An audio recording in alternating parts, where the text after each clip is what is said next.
Ezekiel 10. I looked, and I saw the likeness of a throne of lapis lazuli above the vault that was over the heads of the cherubim.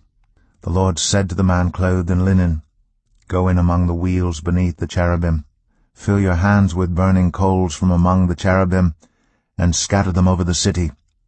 And as I watched, he went in. Now the cherubim were standing on the south side of the temple when the man went in, and a cloud filled the inner court. Then the glory of the Lord rose from above the cherubim and moved to the threshold of the temple. The cloud filled the temple, and the court was full of the radiance of the glory of the Lord. The sound of the wings of the cherubim could be heard as far away as the outer court, like the voice of God Almighty when he speaks. When the Lord commanded the man in linen, Take fire from among the wheels, from among the cherubim, the man went in and stood beside a wheel. Then one of the cherubim reached out his hand to the fire that was among them. He took up some of it and put it into the hands of the man in linen, who took it and went out. Under the wings of the cherubim could be seen what looked like human hands. I looked, and I saw beside the cherubim 4 wheels, one beside each of the cherubim. The wheels sparkled like topaz. As for their appearance, the 4 of them looked alike.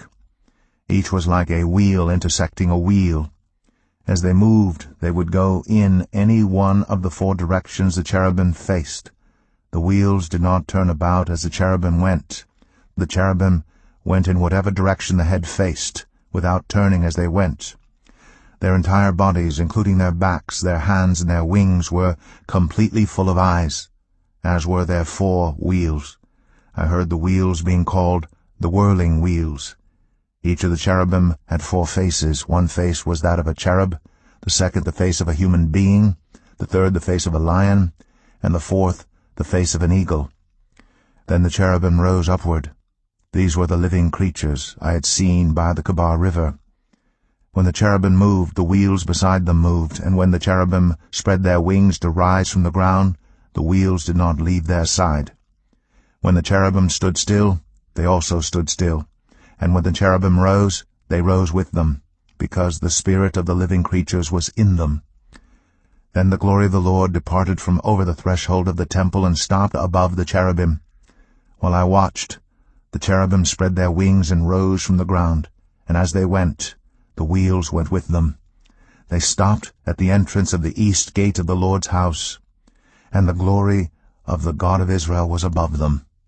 These were the living creatures I had seen beneath the God of Israel, by the Kebar River, and I realized that they were cherubim.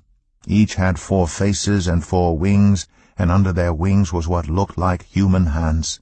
Their faces had the same appearance as those I had seen by the Kebar River. Each one went straight ahead.